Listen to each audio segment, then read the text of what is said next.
Bhavani life style இன்றைக்கி பரபரப்பாக ஒரு மோட்ரு பண்ணிக்கிட்டு இருக்காரு. 3 நாளாக இங்கே கடைக்கு இன்றைக்கி தான் ரெடியாக இருக்குது. கஸ்டமர் வேறு ஃபோன் பண்ணிக்கிட்டே இருக்காங்க, ஆயிட்டான்னு. அதான் ரொம்ப அவசரமாக பண்ணிக்கிட்டு இருக்காரு. இது பண்ணி கொடுக்கறது இல்லாமல் கொண்டு போய் அங்கே ஃபிட் பண்ண போகணும்.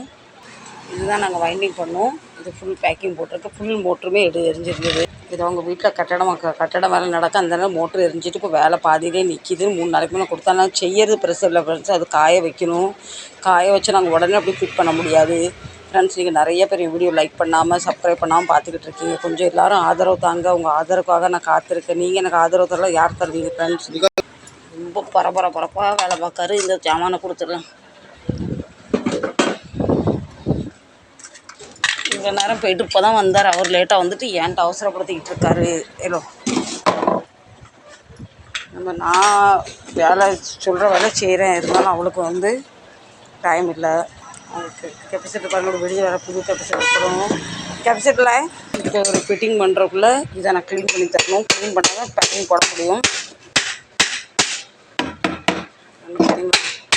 எனக்கு கை வச்சு வீடியோ எடுக்கும்போது கஷ்டமாக இருக்குது, வேலையும் செய்ய கஷ்டமாக இருக்குது. நான் ஒரு டைமில் வேலை ஆகலைன்னா என் மேலே கோவம் பண்ணிக்கிட்டு இருப்பார். ஸ்க்ரூ எதுவுமே கீழே விழுந்துருக்கோம், அப்படி தான் ஃபிட்டிங் ஆகிறது கஷ்டம். சரி ஃப்ரெண்ட்ஸ், என் வேலை கொஞ்சம் இருக்குது. நம்ம ஃபோனை அப்படியே கீழே வச்சுட்டு பின்ன அதுக்கப்புறம் வீடியோ எடுப்பேன். சரிங்களா? இல்லைனா அவர் கத்த ஆரம்பிச்சிருவார்.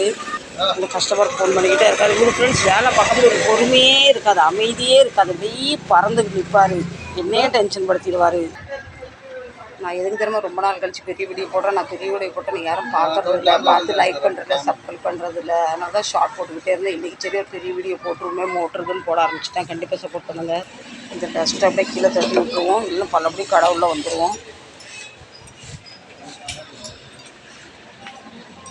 ஸ்க்ரூலாம் பாருங்கள், ஒரு பெருசாக இருக்க ஃபேன் இதுதான் இருக்கும், பழசு தான். ஆனால் நம்ம கொஞ்சம் க்ளீன் பண்ணிட்டோன்னா சூப்பராகிடும். இப்படி வச்சுக்கிட்டு டஸ்ட் எடுத்துட்டா வந்துடும். நாங்கள் வேலை பார்த்துக்கணும். பக்கத்து கடைக்காரர் என்கிட்ட கேட்காமையே சுத்தியில் கொண்டு போய் டக்குன்னு அடிச்சுக்கிட்டு இருக்காரு. இவர் கொடுத்துட்டு போய் ஏன்டா கத்திக்கிட்டு இருக்காரு. நான் போய் சுத்தியில் வாங்கிட்டு வந்துட்டேன். இவர் தூக்கி கொடுத்துருவார். இப்போ நீ ஏன்டா கோவப்படுவார். இந்த மோட்டர் ஓப்பன் பண்ணி ஈஸியாக ஓப்பன் பண்ணிட்டோம். இப்போ இந்த பக்கம் 4 பக்கம் ஸ்க்ரூ செட் ஆக மாட்டேருக்கு. செட் ஆனால் தான் வேக்யூம் பிடிக்காது. இப்போ இவர் அவசரமாக என் வேலை செய்யுங்கன்னு சொல்கிறாரு. இப்போ நியூ மோட்டர் ஃபிட்டிங் பண்ணுறதுனால இவர் ஃபேனை தூக்கி இப்படி கீழே வச்சிடலாம். நம்ம வேலை முடிஞ்ச பிறகு மொத்தமாக 2 ஃபேன் கொடுத்துட்டு இருக்காரு. ஓடிக்கிட்டு இருக்கும்போது ஸ்டக் ஆகிட்டு கீழே வச்சுருவோம். அப்புறமா செக் பண்ணலாம். இது மோட்டரோட பேக்கிங். இது மேலே கனெக்ட் ஆகி ஸ்க்ரூ போட்டு ஃபிட் பண்ணுவோம். அதோட ஸ்டாண்டுன்னு வச்சுக்கோங்களேன். மோட்ரு ரொம்ப பழசான ஹெவி டியூட்டி மோட்ரு ஃப்ரெண்ட்ஸ். கொஞ்சம் சிரமமாக இருக்குது. பெரிய மோட்டரை பார்த்திங்கன்னா தூக்கி எடுத்து அவரால் தனியாக ஃபிட் பண்ணால் கொஞ்சம் கஷ்டப்படுறாரு. கையில் கெப்பாசிட்டர் வாங்கிட்டு வந்திருக்க எடுன்னு சொல்கிறாரு. தேடி பார்த்துடலாம். இந்த மோட்டருக்கு ஏற்ற நம்மளது கெப்பாசிட்டர் ஃப்ரெண்ட்ஸ். அதில் எத்தனை பாயிண்ட் போட்டிருக்கோம் அந்த பாயிண்ட் போட்டு தான் செட் பண்ணணும். மோட்ரு ஃப்ரீ ஆக மாட்டுது, ஸ்ட்ரக் ஆகுது. ஃபிட்டிங்கில் கொஞ்சம் கூட கஷ்டமான ஸ்ட்ரக் ஆகும். இந்த வேலையை பொறுமையாக செய்யலாம். ஆனால் பொறுமையாக செய்யாமல் அவசரப்படாமல் எல்லா வேலையும் தப்பாக ஆகுது. நான் இந்த பக்கத்தில் விழுந்துடக்கூட நானும் பிடிச்சிருக்கேன்.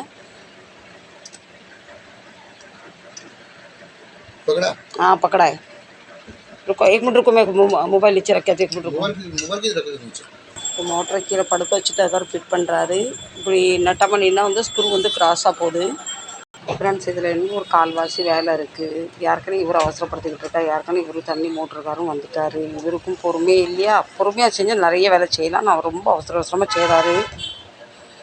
அவசரமாக செய்கிறனால தப்பாக ஆகுது ஃப்ரெண்ட்ஸ். புது வைண்டிங் பண்ண போனால் புது லைனில் எடுத்தாச்சு. கெப்பாசிட்டி செட் பண்ணிட்டு செக் பண்ணி பார்க்குறாரு.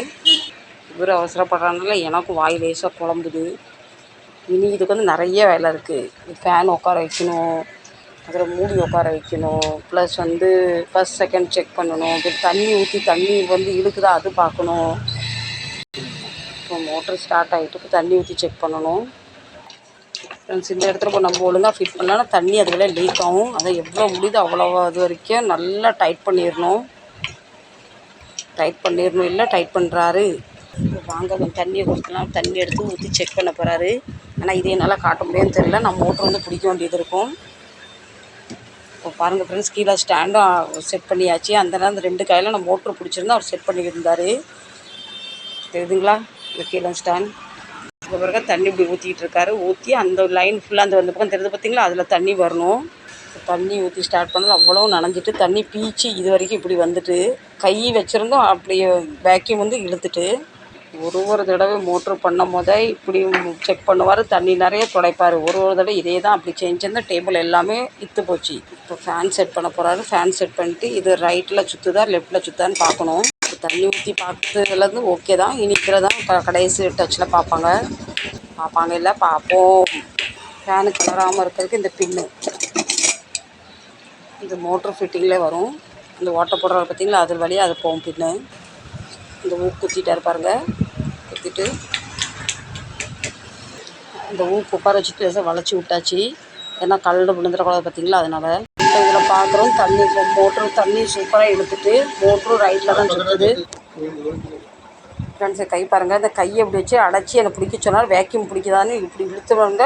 இப்படி அவ்வளோ ப்ரெஷர் இருக்குது மோட்ருக்கு. கை பாருங்கள் இவ்வளோ வந்து எனக்கு ரெட் ஆகிட்டு. இப்போ ஓகே ஆகிட்டு இப்போ ஆயில் அப்ளை பண்ணிடலாம்.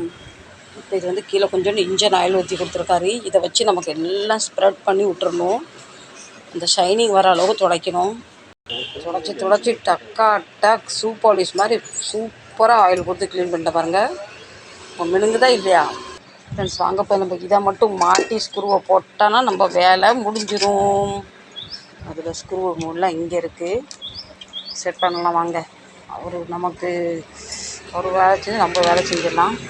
ஃபைனலாக நம்ம தண்ணி மோட்ரு ரெடி. ஃப்ரெண்ட்ஸ் என் கை ஃபுல்லாக ஆயிலாக இருக்கா. மொபைல் கையில் எடுக்கும், கேமராலாம் ஆயிலாக போட்டால் தான் மங்கலாக இருக்குது. ஃப்ரெண்ட்ஸ் இந்த மோட்ரு எடுத்துகிட்டு நாங்கள் போய் அங்கே ஃபிட் பண்ணணும். நான் ஃபிட் பண்ணி கொடுக்குன்னு சொல்லியிருந்தோம். அதனால் எடுத்துகிட்டு போகிறாரு. பின்னாடி பிடிச்சிட்டு ஆள் இல்லை. யாரையாரும் தேடினார். இப்போ தனியாக பரப்பிட்டார். எனக்கு என்ன பிரச்சனைன்னு பின்னாடி பிடிக்க ஆள் இல்லை. ஒரு வாட்டர்ன்னு சொல்லிட்டு மோட்டரை விட்டுறக்கூடாது. ஃப்ரெண்ட்ஸ் இந்த வீடியோ உங்களுக்கு பிடிச்சிருக்குன்னு நினைக்கிறேன். பிடிச்சிருந்தா கண்டிப்பாக சப்போர்ட் பண்ணுங்கள், லைக் பண்ணுங்கள், ஷேர் பண்ணுங்கள். என்னை மறந்துடாதீங்க, கைவிட்டுறாதீங்க. மீண்டும் நல்ல ஒரு பதிவில் உங்களிடமிருந்து விடைபெறுவது உங்கள் பவானி லைஃப். ஃப்ரெண்ட்ஸ் நீங்கள் அநியாயம் பண்ணுறீங்க ஃப்ரெண்ட்ஸ். லைக் பண்ண மாட்டேங்கிறீங்க, சப்ஸ்கிரைப் பண்ண மாட்டேங்கிறீங்க. எவ்வளோ வருத்தத்தில் இருக்கும் தெரியுமா ஃப்ரெண்ட்ஸ்? கண்டிப்பாக பண்ணுங்கள் ஃப்ரெண்ட்ஸ். லைக் பண்ணுங்கள், ஷேர் பண்ணுங்கள், சப்ஸ்கிரைப் பண்ணுங்கள். லைக்கெல்லாம் அப்படியே தெறிக்க விடுங்க சரிங்களா? உங்களுக்கு பிடிக்கும் பாருங்கள். கண்டிப்பாக ஆதரவு தாங்க. என் வீடியோ இது வரைக்கும் நீங்கள் பொறுமையாக பார்த்ததுக்கு தேங்க்யூ வெரி ஸோ மச். நாளை நல்ல ஒரு பதிவில் மீட் பண்ணுறேன். அது வரைக்கும் உங்களிடம் விடைபெறுவது உங்கள் பவானி லைஃப் ஸ்டைல்.